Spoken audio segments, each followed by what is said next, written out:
Hello friend, welcome to my channel. আজকের ভিডিওটা কি নিয়ে সেটা তোমরা থাম্বনেল দেখে বুঝে নিয়েছো।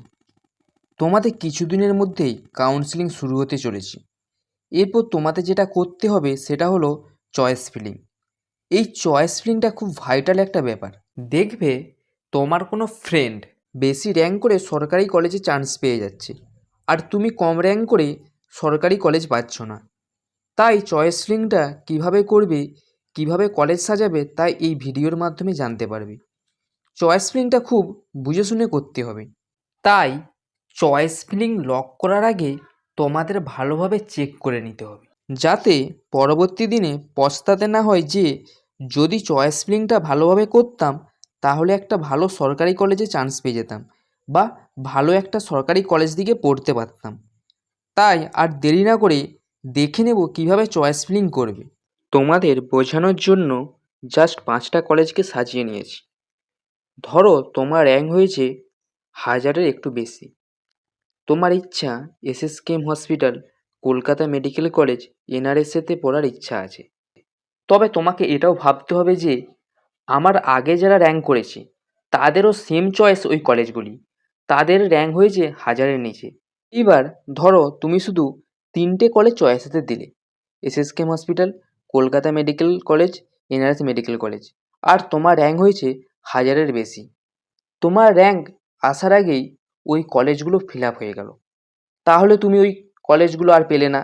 এরপর তুমি যদি আর চয়েস না দাও তাহলে আর তুমি কোনো কলেজ পেলে না। তাই আমি বলবো চয়েস বেশি করে দিবি। কেন বলছি, আগে 3টে কলেজ না পেলে কিন্তু তুমি যদি চয়েস বেশি করে দাও তাহলে পরবর্তী কলেজগুলোতে সুযোগ পাবে।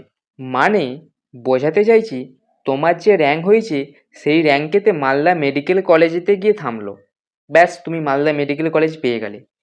এইবার এইখানে একটা কথা মাথায় রাখতে হবে, তোমার পছন্দের যে কলেজগুলো আছে সেগুলোকে আগে দিবি, তারপর একটু অপছন্দের কলেজগুলো দিবি।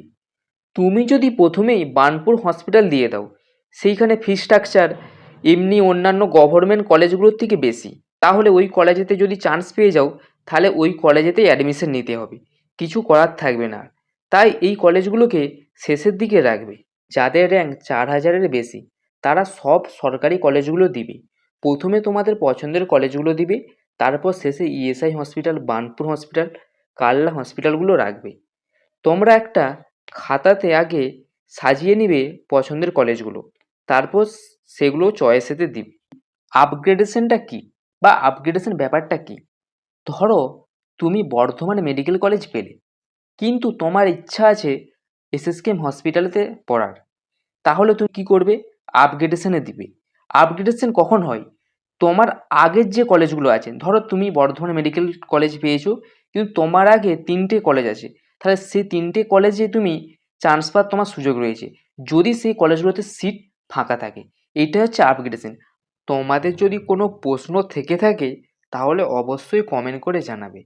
আর চ্যানেলেতে নতুন হয়ে থাকলে চ্যানেলটি এক্ষুনি সাবস্ক্রাইব করে পাশে থাকা বেল আইকনটিতে প্রেস করে অল নোটিফিকেশান অন করে রাখবে এএনএম জিএনএম নার্সিংয়ের কাউন্সেলিং নিয়ে লেটেস্ট আপডেট পাওয়ার জন্য।